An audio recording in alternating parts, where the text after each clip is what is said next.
하나님의 말씀 함께 나누겠습니다. 오늘 하나님께서 우리에게 주신 말씀은 출애굽기 20장 13절에서 17절까지 말씀입니다.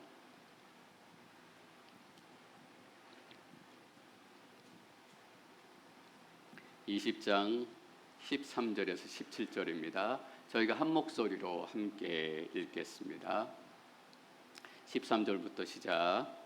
살인하지 마라, 간음하지 마라, 도둑질하지 마라, 내 이웃에 대해 위증하지 마라, 내 이웃의 집을 탐내지 마라, 내 이웃의 아내나 그의 남종이나 여종이나 그의 소나 나귀나 어떤 것이라도 내 이웃의 것은 탐내지 마라. 제가 잠깐 기도하고 말씀 계속 이어가겠습니다.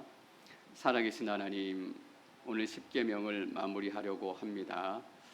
인간의 지혜는 어리숙하지만 이 시간 선포된 하나님의 말씀은 살아있고 운동력이 있음을 알고 있습니다. 인생들마다 운동하게 하옵시며 살아나는 역사를 허락하여 주시옵소서. 예수님의 이름으로 기도드립니다. 아멘. 오늘 십계명을 마무리하려고 합니다. 십계명의 계명들별로 상세하게 다룰 수 있으면 좋겠지만 그런 우리가 흐름은 아니기 때문에 나중에 십계명을 따로 다룰 그런 시간에 좀 더 상세한 내용을 다룰 수 있었으면 좋겠습니다. 오늘은 6계명에서 10계명까지 살인하지 마라라는 계명에서 내 이웃의 것을 탐하지 마라라는 계명까지 함께 나누도록 하겠습니다. 13절 6계명 같이 한번 다시 읽어볼까요? 13절 시작. 살인하지 마라. 저는 이 계명을 읽고 다시 한번 묵상하면서 정신이 번쩍 났습니다. 여러분, 살인하지 않는 것, 살인하지 말라는 어느 문화, 어느 시대나 당연한 얘기입니다. 따로 얘기하지 않아도 살인하지 않아야 되는 것은 다 알고 있는 내용이에요. 근데 하나님께서 그 귀중한 10계명 가운데 한 계명으로 살인하지 마라라는 계명을 주셨어요. 여러분, 무슨 생각이 드셨어요? 얼마나 많은 살인이 있었던 것인가? 얼마나 많은 무고한 죽음들이 있었던 것인가? 여러분, 역사를 보십시오. 얼마나 많은 살인들이 있었고 얼마나 많은 이유 없는 죽음, 무고한 죽음들이 있었습니까? 지금까지만이겠습니까? 앞으로 또한 얼마나 많은 살인들이 있을 것이며 얼마나 많은 무고한 죽음들이 있을 것인가? 그것을 생각하니까 마음이 두렵기까지 하더라고요. 안 그래도 어렵고 힘들고 혼탁한 시대인데 걱정이 돼서 우리 아이들을 제대로 밖에 내놓지도 못하잖아요. 근데 계속적으로 살인은 일어나게 될 것이고 계속적으로 무고한 죽음은 일어나게 될 것이고 두려운 마음이 드는 거예요. 살인하지 마라라는 계명은 한편으로는 우리의 현실을 얘기해 주는 계명이에요. 이 땅에 죄가 멈추지 않는 한 끊임없이 살인은 시작이 나타날 것이다. 끊임없이 이유 없는 죽음이 나타나게 될 것이다. 그런데 이 6계명은 우리에게 동시에 우리의 사명을 말해주기도 한 것입니다. 이 어두운 시대, 두려운 시대, 믿음의 사람, 성령의 사람은 어떻게 살아야 할 것인가?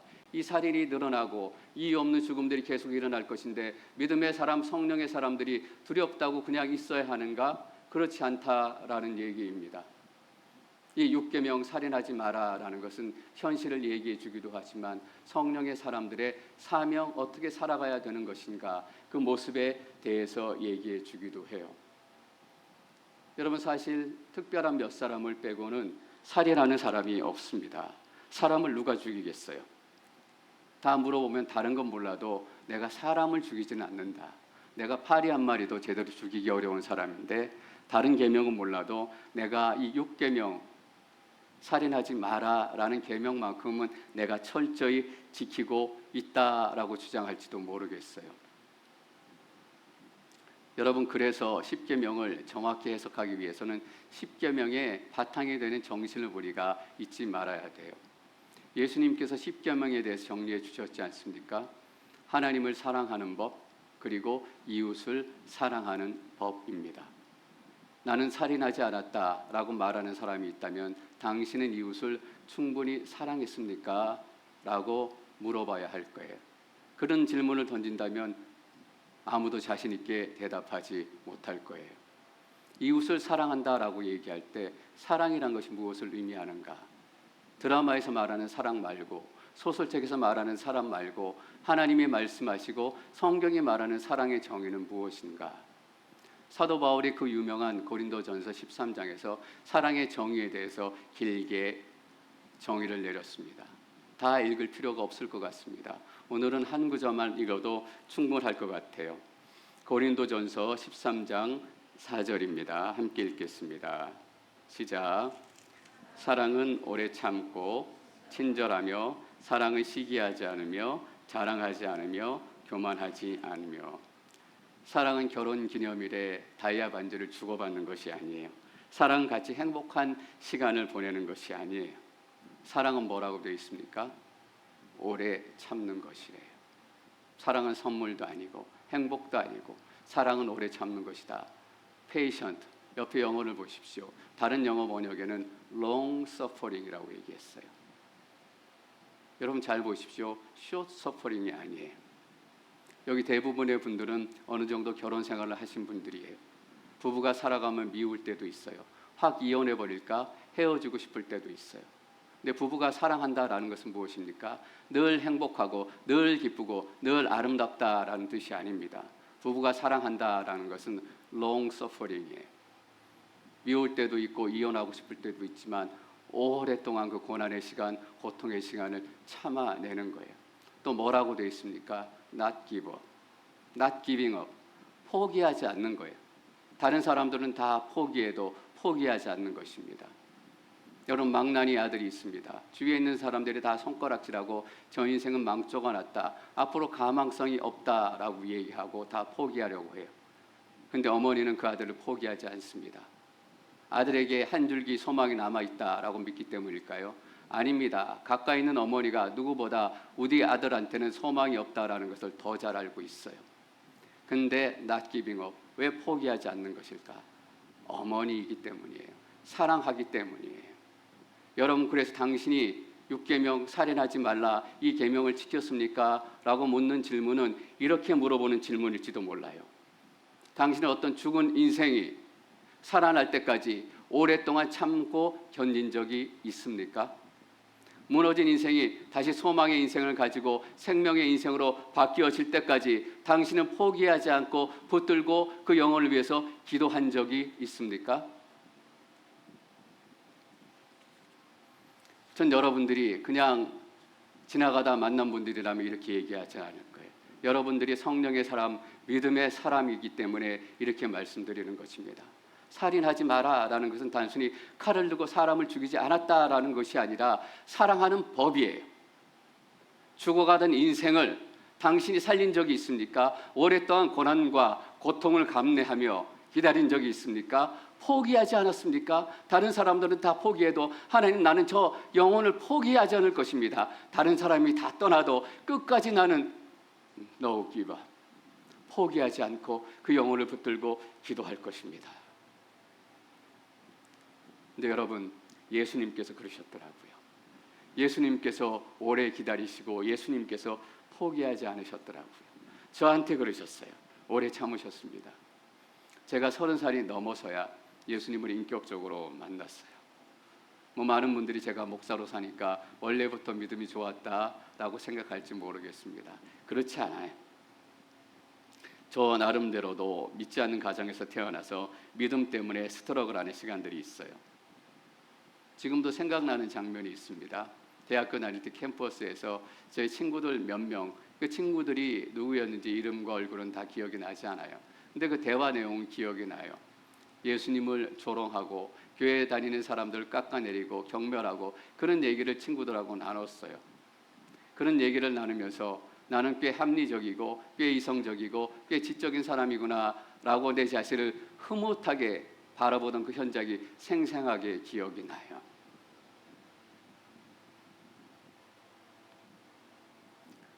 그런 저를 예수님께서 기다리셨다고요. long suffering. 제게 가능성이 있었기 때문인 것 같아요. 아니에요. 그게 사랑이기 때문에 예수님이 기다린 거예요. 예수님께서 포기하지 않으셨어요. 일만의 가능성이 있어서 그렇지 않습니다. 사랑이기 때문에 포기하지 않으신 것입니다. 제가 예수님을 만나지 않았으면 어떻게 됐을지 모르겠습니다. 아마 다른 직업을 가지고 있겠죠. 아마도 경제적으로 조금 더 나을 수 있었을지도 모르겠어요. 그러나 저는 예수님이 주시는 생명을 만나지 못했을 것입니다. 제 때문에 대신 십자가에 죽으시고 예수님 대신에 내가 영광을 누리고 생명을 누리고 부활을 누리게 되는 이 영광의 순간을 제가 경험하지 못했을 거예요.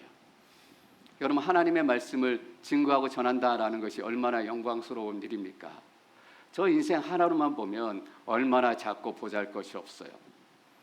근데 제 입술에 선포되는 하나님의 말씀 때문에 어떤 분은 그 말씀을 듣고 한 주를 살아내고, 어떤 분은 그 말씀 때문에 포기할까라고 생각하다가 그 말씀을 붙들고 일어서고, 제 연약한 입술을 통해서 전해드리는 이 말이지만 하나님의 말씀이라고 여러분들이 믿기 때문에 그 말씀을 지금 이 시간도 귀 기울여 듣는 거잖아요. 이게 얼마나 영광스러운 일입니까? 세상에 어디에 가서 내가 얘기하는데 이렇게 많은 분들이 귀 기울여서 들어줄 곳이 있겠습니까?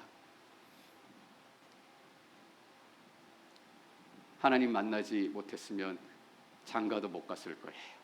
예수님 잘 안 믿으면 제 아내가 결혼 안 한다고 그랬기 때문이에요. 하나님께서 우리를 그렇게 기다리신 거예요. 살인하지 마라. 여러분, 자살 얘기를 좀 해볼까요? 교회에서 믿음의 사람들에게 자살의 얘기는 금기시되고 터부시되는 얘기가 될지 모르겠어요. 생활고에 찌들리다가 결국 자살을 선택한 어떤 분의 이야기를 뉴스로 들어요. 도저히 생활고를 견디다 못해 자살한 여고생 형제들의 얘기도 듣습니다. 직장에서 학교에서 왕따를 당하다 참지 못하고 견디지 못해서 결국 극단적인 선택을 했던 학생들, 직장인의 얘기도 듣습니다. 제가 이전에 사역하던 곳에서, 저희 교회는 아닙니다만, 어떤 어머니의, 다른 교회 성도님의 아들이 자살을 했습니다. 자살하면 하나님께서 심판하시고 지옥 간다, 뭐 그런 얘기들, 그런 생각들. 그렇기 때문에 교회에서 그리스도인들은 자살에 대한 이야기는 입 밖으로 꺼내지 않습니다.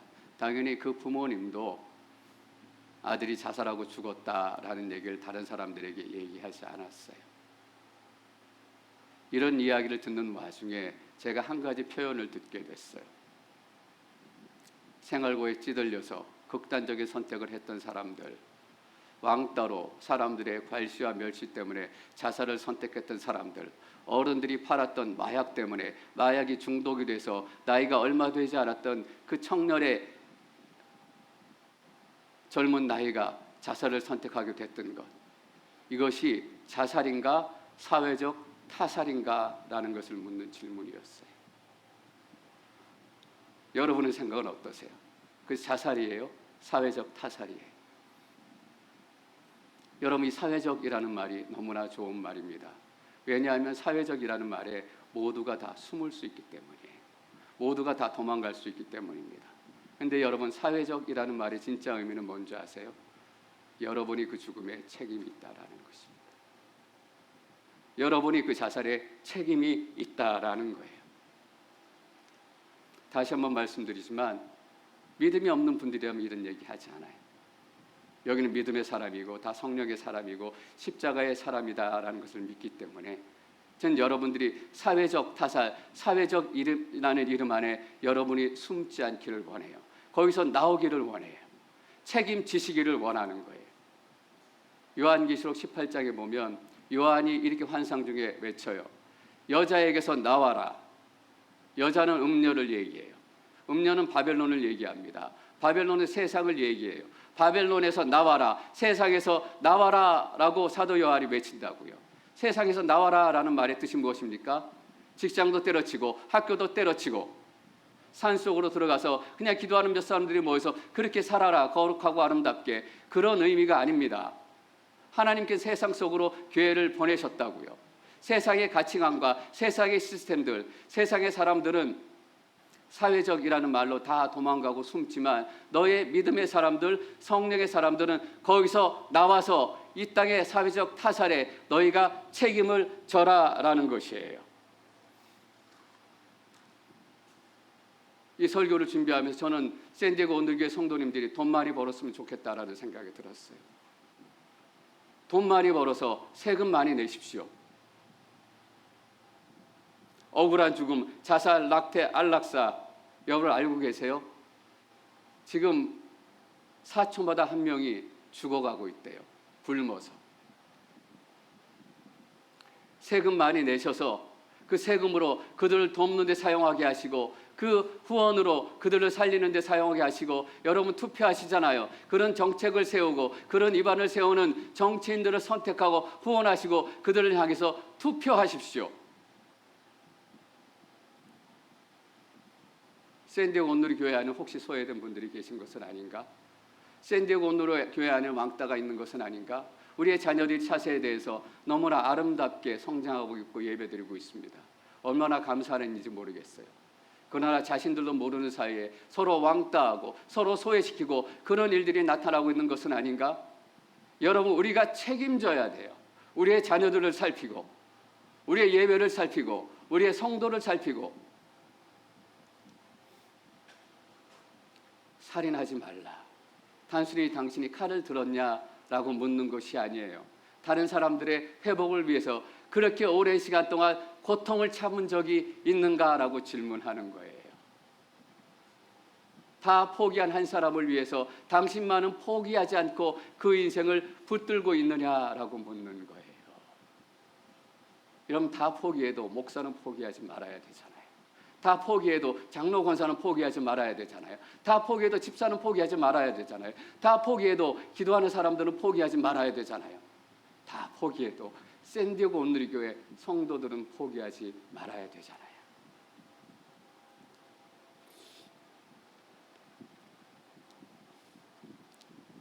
(14절) 함께 읽습니다. 7번째 계명입니다. 7번째 계명 시작. 간음하지 마라.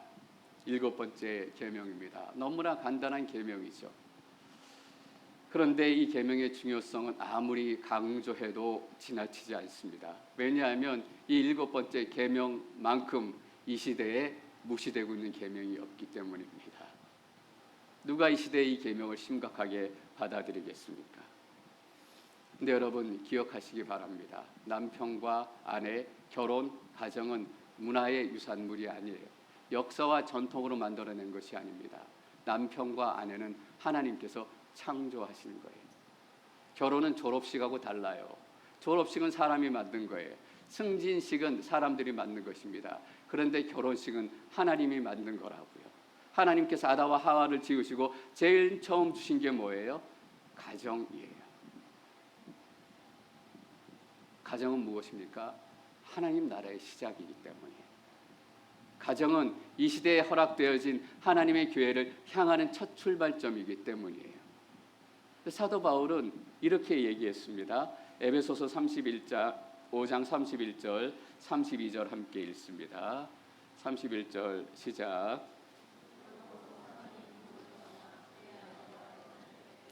한 육체가 될 것이다. 이 비밀이 큽니다. 나는 지금 그리스도와 교회에 관해 말하고 있습니다. 남편과 아내에 대해서 얘기하고 있습니다. 그리고 그 결론을 뭐라고 얘기했습니까? 이 비밀이 큽니다. 이 비밀은 성령의 사람, 믿음의 사람, 복음의 사람이 아니고는 이해할 수가 없어요. 이 비밀이 큽니다. 나는 지금 그리스도와 교회에 대해 말하고 있습니다. 남편과 아내에 대해서 말하고 있었는데 결론이 무엇인가? 그리스도와 교회에 대해서 말하고 있다라는 거예요. 여러분, 가정은 교회의 시작이고 교회는 가정으로부터 시작이 돼요. 가정이 흔들리지 않고 가정이 단단하게 세워지면 한 공동체 위기가 찾아와요. 그래도 흔들리지 않는 믿음의 가정, 교회가 된 가정이 몇 가정만 있으면 그 공동체는 무너지지 않는다고요. 그 공동체가 그 가정을 어려울 때 힘들고 지키게 내게 되는 것이에요. 여러분, 교회가 건강해지면 흔들리는 가정의 회복들이 나타나게 됩니다. 가정 따로 교회 따로 아니에요. 하나예요.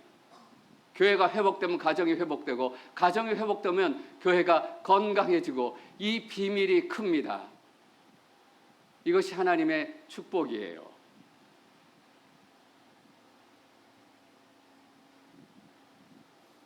여러분, 사단은 나이트클럽 공격하지 않습니다. 사단은 가장 소중한 것을 공격해요. 가정을 공격한다고요. 근데 문제는 뭐냐면 이 시대 미국은 이 간음죄에 대해서 너무나 관대해지고 있다라는 것입니다. 너무나 많은 것을 허용하고 있고 끝이 보이지 않는다라는 거예요. 크리스찬이 아닌 사람들 상관이 없어요. 동일한 비율, 똑같은 생각, 똑같은 간음의 죄를 범하고 있어요. 제가 오래전에 읽었던 책이 있습니다. Beyond Forgiveness라는 책이에요. 용서를 넘어라는 책입니다. 짧은 책인데 거기서 주었던 메시지는 제게 너무나 생생하게 아직도 남아 있습니다. 너무나 오래됐기 때문에 내용의 구체적인 상황들은 다 기억이 나지 않습니다. 근데 스토리는 이거예요. 한 교회 담임 목사님이 계셨습니다. 근데 그 목사님이 성적으로 타락하게 됐습니다. 불륜을 저지르게 됐어요. 그게 교회에 드러나게 됐고 공동체에 드러나게 됐습니다. 여러분, 그럴 때 우리는 어떻게 해요? 그 목회자를 교회에서 내보냅니다. 그리고 끝이에요. 근데 그 교회, 그 목사님, 그 공동체가 특별했던 것이 무엇인가 하면 그 목회자를 쫓아내지 않았어요. 당연히 목회의 자리에서 내려왔어요. 목사의 자리는 내려놓았지만 그 공동체를 떠나지 않고 계속 그 공동체에 남아서 함께 아파하고, 여러분 생각해 보십시오. 예배 때마다 서로 얼굴 보는 것이 얼마나 수치스럽고 창피하기도 하고 분노까지 났겠습니까? 매주일 예배 드리고 매주일 얼굴 보고 교회로 밖으로 내보내지 않고 교회 안에서 그 목사님을 치의하고 그 목사님을 다루고 그 목사님과 함께하기로 결정했던 거예요. 얼마나 오랜 시간이 흘렀는지 저는 갈 기억이 나지 않아요. 오랜 시간, 아픔의 시간, 고통의 시간을 보내고 결국에 용서의 시간이 온 거예요. 만약 그 목사님이 공동체를 떠났다면 그냥 거기서 끝이었을 거예요.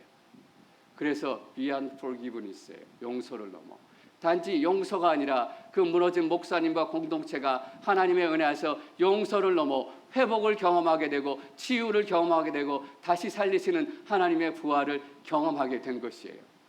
여러분, 너무나 놀랍지 않아요? 그래서 그 목사님이 그 교회에서 다시 사역을 시작하게 됐다라는 것입니다. 지금 그렇게 하는 교회 없을 거예요.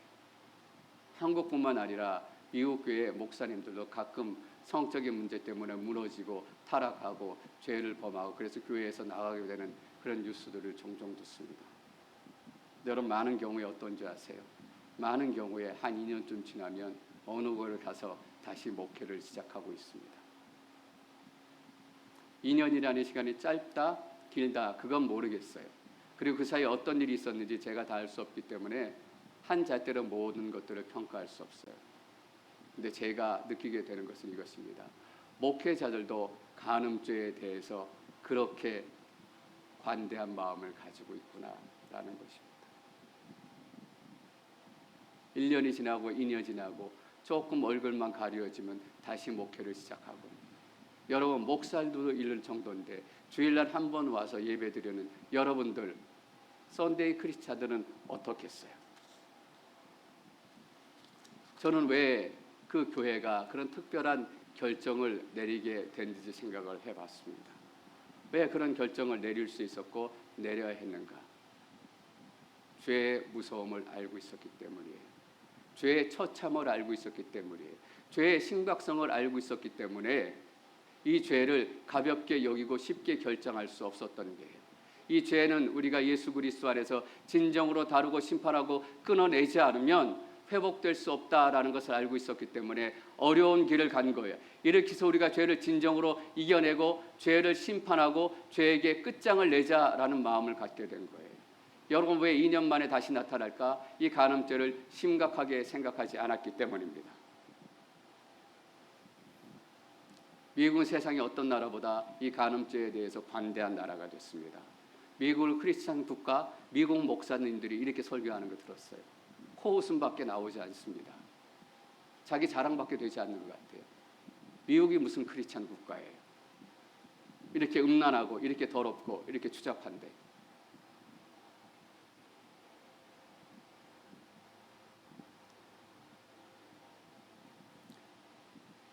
여러분, 놀라운 사실 하나 더 말씀드릴까요? 십계명에서 간음하지 마라라고 명령을 내렸습니다.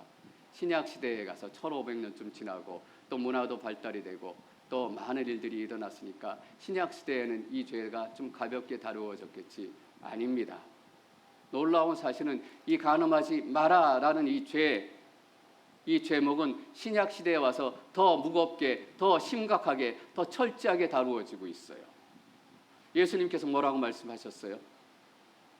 마음에서 음욕을 품는 것도 간음하는 것이다 라고 얘기했습니다. 예수님뿐일까요? 사도 바울은 이렇게 얘기했습니다. 고린도 고인들을 향해서. 고린도가 얼마나 음란한 곳입니까? 고린도는 섹스가 문화이고 섹스가 종교였던 도시였어요. 그 더러운 도시를 향해서 사도 바울이 그 교회를 이렇게 얘기한다고요. 너희는 너희 몸이 하나님의 성전인 것을 알지 못하느냐? 다른 죄는 몸 밖에 죄를 짓지만 간음죄는 몸 안에 하나님의 성전 안에 죄를 짓는다 라고 사도 바울이 책망을 해요.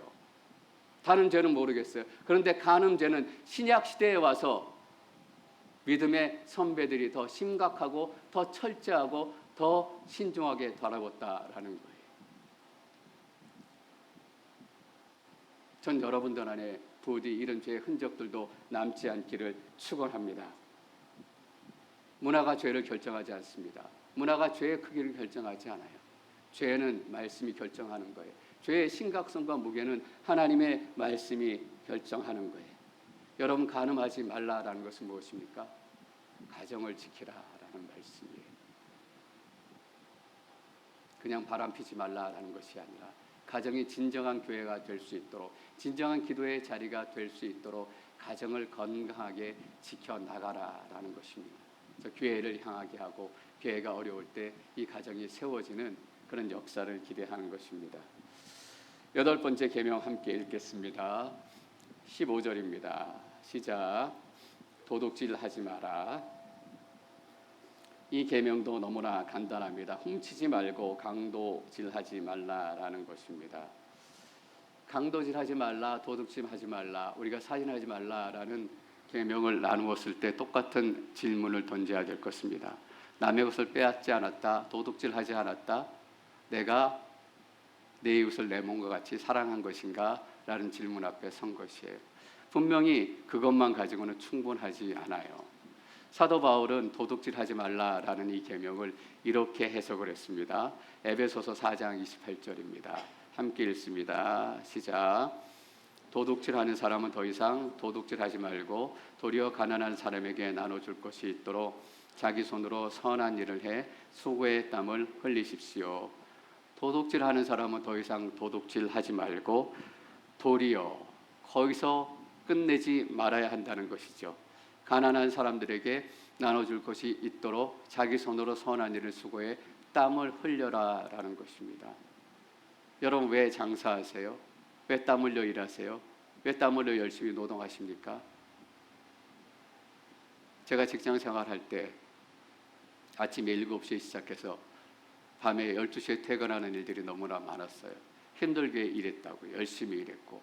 그때 제가 믿음이 조금 더 있었다면, 하나님의 말씀을 조금 더 알았다면 좀 더 다른 의미를 가지고 직장 생활을 했을 거예요.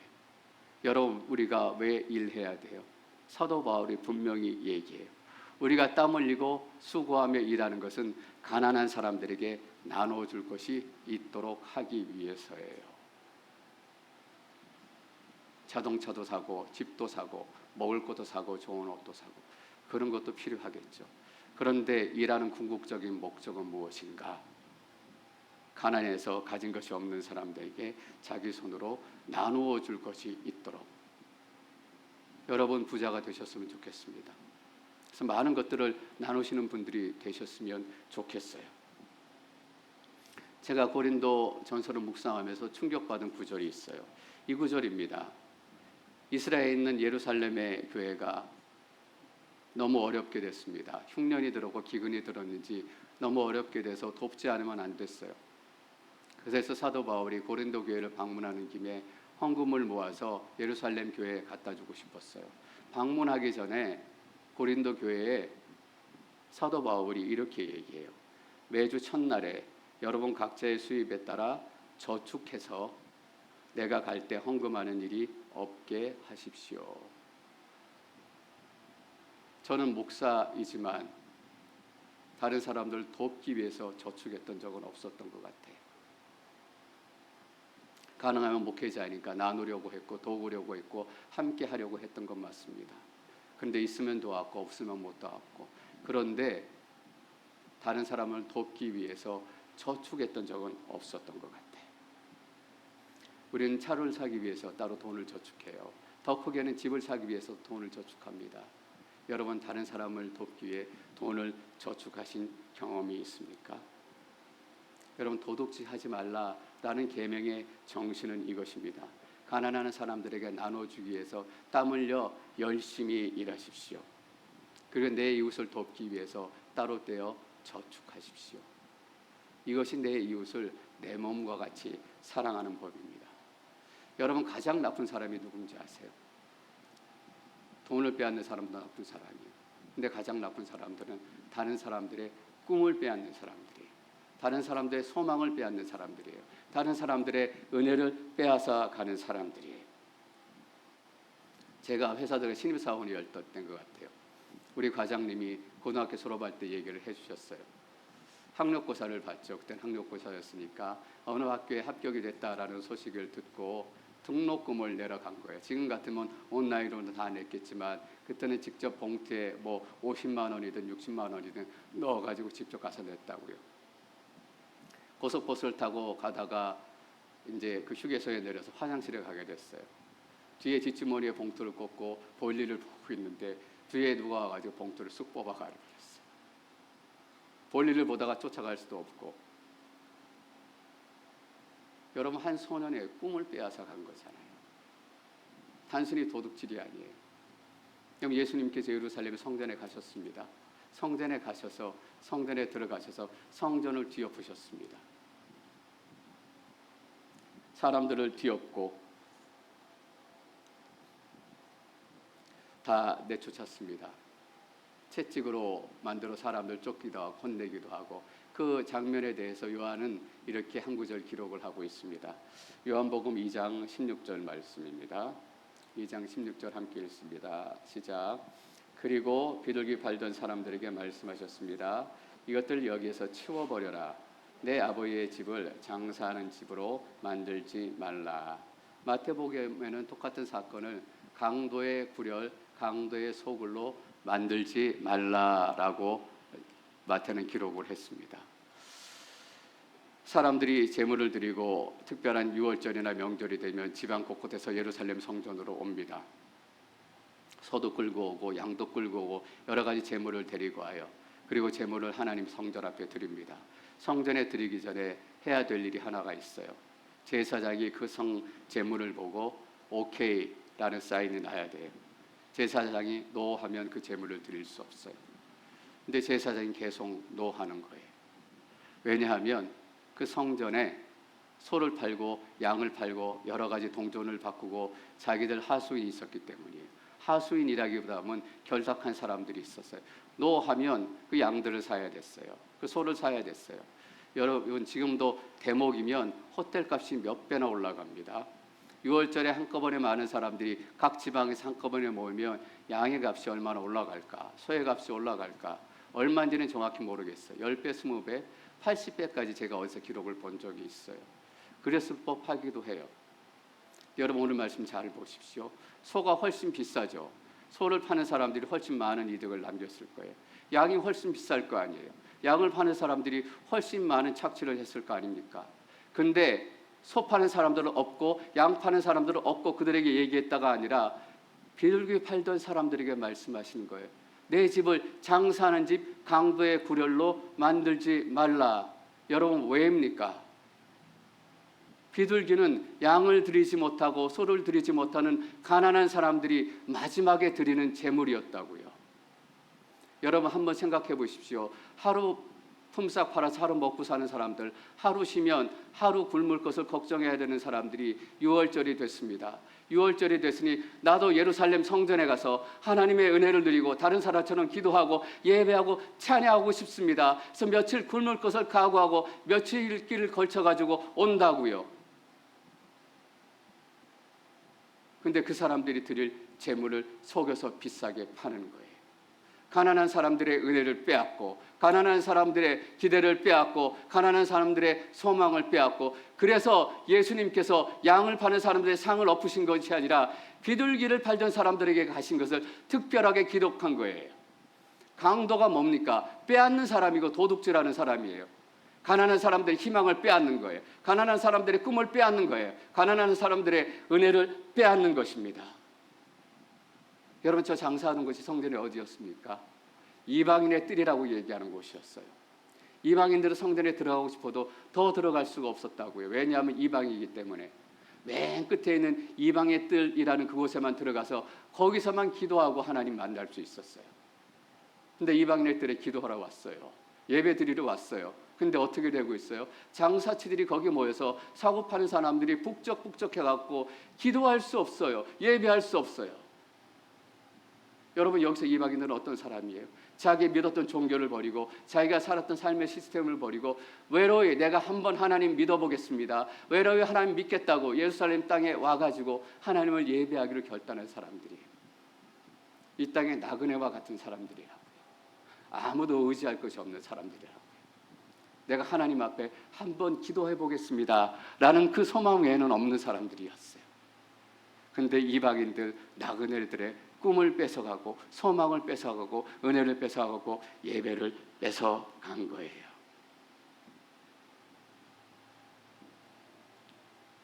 저는 샌디에고 온누리교회에 가난한 분들이 더 많이 오셨으면 좋겠습니다. 나그네들이 더 많이 오셨으면 좋겠습니다. 돈 없으면 신앙생활 하기도 힘들어. 돈 없으면 장로도 못 되고, 돈 없으면 뭐도 못 되고, 돈 없는 사람 얘기 누가 들어주기나 해? 아니에요. 샌디에고 온누리교회는 교회예요.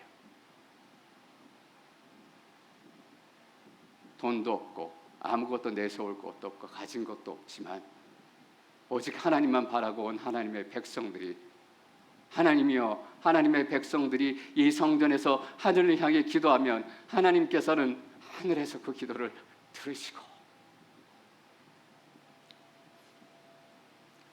그런 교회가 되기를 원해요.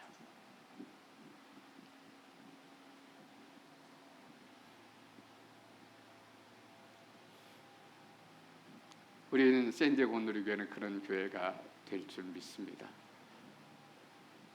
교회가 교회되고 가정이 가정이 되고. 여러분, 십계명에 대해서 우리가 계속 나누었습니다. 십계명의 가장 큰 파워는 무엇입니까? 흐트러져 있던 우리의 삶을 다시 하나님에게로 주목하게 만드는 것입니다. 엊그젠가 어느 신학자의 인터뷰 짧은 영상을 우연히 듣게 됐습니다.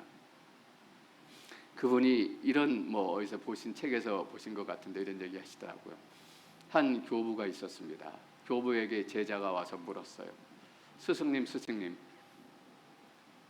하나님하고 다 사람들이 하나님 찾는데 하나님 어디에 계십니까? 라고 스승에게 물었어요.